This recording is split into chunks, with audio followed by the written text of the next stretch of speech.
এরপরে রমাদান মাস, বেশি বেশি জিকির আজগারের কথা বলেছেন, জিকির আজগার করতে হবে। তবে আমার আপনার সবচেয়ে গুরুত্বপূর্ণ যে জিকিরটা হচ্ছে সেটা হচ্ছে লা ইলাহা ইল্লাল্লাহ, আফজালু জিক্রি লা ইলাহা। আমরা তো পারি, জিকির আজগার তো করি, এই জিকির আজগার সহ আরও তাসবিহ পড়তে হয়। আমরা সবাই তাসবিহ পড়ি না? ফজর সালাত পর 33 বার সুবহানাল্লাহ, 33 বার আলহামদুলিল্লাহ, 34 বার আল্লাহু আকবার। তো তাসবিহ নিয়ে এই জন্য আলোচনা করলাম, আর শুরুতে ওই হাদিসটা, আয়াতটা এই জন্য বলেছি যে একটু আগে আপনাদের মসজিদে 2টা তাসবিহ দেখলাম। আমি তো জানি যে আপনারা আহলে হাদিস সমাজের লোক, এমনকি আমার জামিয়াতে যখন পড়তাম আপনার এই গ্রামের অনেক নাম শুনেছি, এই গ্রাম, তারপরে যে বাঘাতে আরও কিছু বাউসা, হেদায়েতি পাড়া, এগুলোর নাম অনেক শুনতাম। তো আমি আশা করি নাই যে আপনাদের গ্রামে এটা থাকবে, তো যেহেতু হয়তো ভুলেই গেছে। তবে আমরা যেটা তাসবিহ হচ্ছে হাতেই পড়তে হবে। কিসে পড়তে হবে?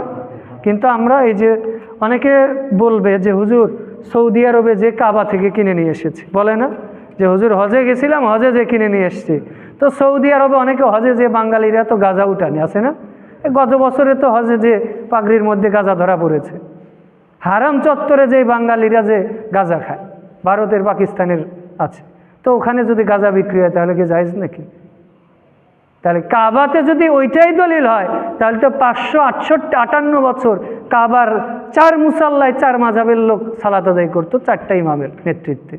তো কাবাই যদি দলিল হয়, তাহলে আমাদের এই মসজিদে 4 জামাতের মানে 4 মাযহাবের লোককে আলাদা আলাদা করে সালাত পড়তে হবে। তার মানে কাবা আমার আপনার দলিল না।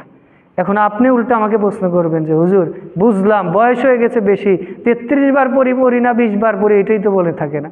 তো আপনি আঙুল গোনেন, যদি ভুলে যান তাহলে কি আছে একটু বলি।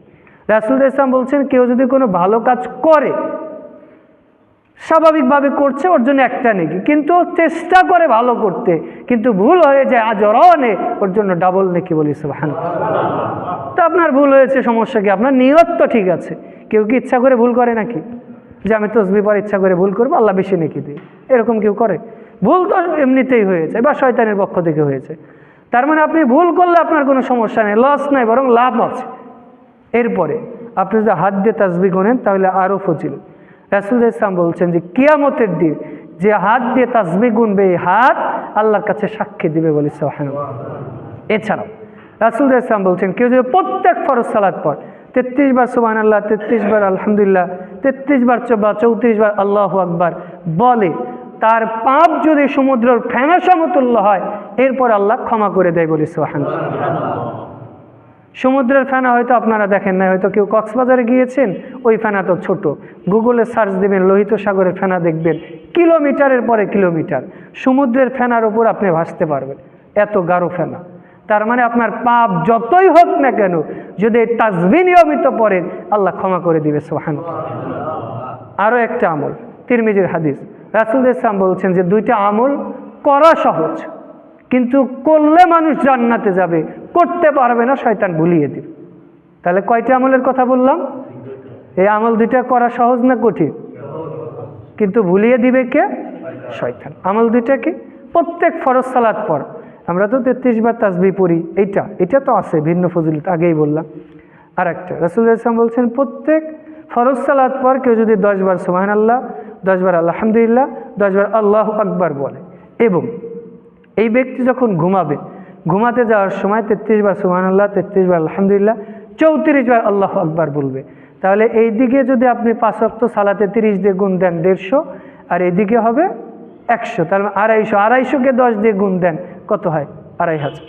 তো যাই হোক, এই যে রাসূল ইসলাম বলছেন যে কেউ যদি এই দোয়া, এই আমল নিয়মিত করে, ও যদি নিয়মিত করতে করতে মারা যায়, মারা গেলেই জান্নাতে যাও সুবহানাল্লাহ, কিন্তু শয়তান করতে দিবে না। প্রত্যেক ফরজ সালাত পর 33 বার সুবহানাল্লাহ বা 10 বার সুবহানাল্লাহ, 10 বার আলহামদুলিল্লাহ, 10 বার আল্লাহু আকবার, 1 মিনিটের বেশি লাগবে। তবে তাসবিহ পড়তে যে আমরা নেকির পরিবর্তে পাপ করে ফেলি অনেকে, কিভাবে দেখবেন? সুবহানাল্লাহ সুবহানাল্লাহ সুবহানাল্লাহ আছে না? মানে আমরা মাদ্রাসায় পড়েছি যে ওকে তাসবিহ পড়তে দিবেন, ও দেখবেন সুবহানাল্লাহ সুবহানাল্লাহ আসতে পড়বে, কিন্তু দেখবেন যে যে জীবনে মাদ্রাসায় পড়ে না, ওর দেখবেন শেষ। আর এখন তো ডিজিটাল বের হয়েছে, ওই যে প্রেস করে আছে না, টিপে আছে, দেখেছেন না? দোকানে গেলে পাওয়া যায়, মাজারগুলোতে গেলে, এগুলো ডিজিটাল ভণ্ডামি, এগুলো চলবে না।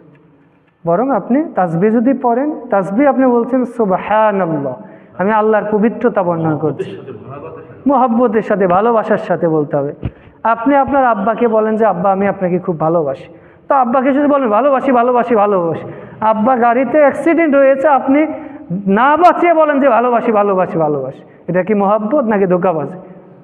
ধোঁকাবাজি, ভাউতাবাজি। ঠিক আমরা তাসবিহ পড়ছি মানুষকে দেখাচ্ছে, আল্লাহর জন্য না।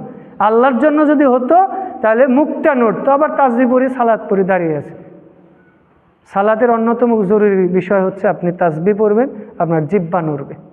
অনেকে আছে মনে মনে পড়ি না, সালাতের মধ্যে আছে। আপনি যদি ওই যে হতো হাফেজ, ওকে বলেন যে সূরা ফাতিহার প্রথম আয়াত বলতে মুখটা বন্ধ করতে, ও পারবে?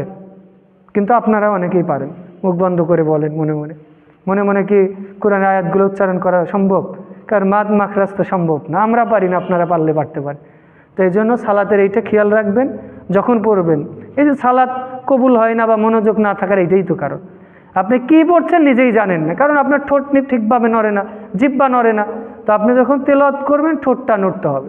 আর কি সালাতে কেউ আছে ডানে বামে দাঁড়াচ্ছেন, কেউ চোখ বন্ধ করে আছে না, সিজদার জায়গায় আপনার চোখ রাখতে হবে। আর আপনার মনে রাখতে হবে যে আমি যে সালাতে দাঁড়িয়েছি এইটাই আমার জীবনের শেষ সালাত। আপনি মনে করবেন আমি যে দাঁড়িয়েছি সালাতে, আজকের আসর সালাতটা আমার জীবনের শেষ সালাত, আমি আসর পরে মারা যাব, বা মারা যদি যায় আল্লাহকে কি বলব? আর আপনি যদি বলেন আসর যেন তেন পড়ি, মাগরিব থেকে তারা একটু আস্তে আস্তে পড়ব, আল্লাহ যদি আপনার হায়াত শেষ করে দেয় তখন কি করবেন? তো এই জন্য প্রত্যেকটা সালাত মনে করবেন জীবনের শেষ সালাত, প্রত্যেকটা সিয়াম মনে করবেন শেষ সিয়াম, প্রত্যেকটা নেক আমল মনে করবেন শেষ আমল। রাসূলুল্লাহ ইসলাম বলছেন কেউ যখন সালাতে দাঁড়াবে ইনাজিউ রাব্বাহু, সহিহ মুসলিমের হাদিস, ও যেন আল্লাহর সাথে সরাসরি কমিউনিকেশন করে, কথা বলে, মুনাজাত করে, সুবহানাল্লাহ। তবে ও এইটা মনে করবে যে আল্লাহকে সে দেখছে, আর যদি ইমানের দুর্বলতা থাকে এইটা মনে করবে যে আল্লাহ তাকে দেখছে, সুবহানাল্লাহ। তাহলে তাসবিহ আমাদের নিয়মিত বেশি বেশি তাসবিহ পড়তে হবে, রমাদান মাসে বেশি বেশি তাসবিহ। সুবহানাল্লাহ আমরা প্রত্যেক ফরজ সালাত পর 33 বার সুবহানাল্লাহ, 33 বার আলহামদুলিল্লাহ, 33 বার অথবা 34 বার আল্লাহু আকবার বলব। এরপরে আমরা সুবহানাল্লাহ 10 বার, আলহামদুলিল্লাহ 10 বার, আল্লাহু আকবার 10 বার। এইটার ফজিলত ওইটার ফজিলত কিন্তু ভিন্ন। 33 বারের ফজিলত কি? সমুদ্র সমান ফেনা হলে পাপ হলে মাপ। আর 10 বারের ফজিলত কি? মারা গেলেই জান্নাত, করা সহজ কিন্তু করে মারা গেলেই জান্নাতে। তো এই তাসবিহ দানা আজকে থেকে বেশি বেশি গুনবো না, এই তাসবিহ দানা গুনতে হবে। আর আরেকটা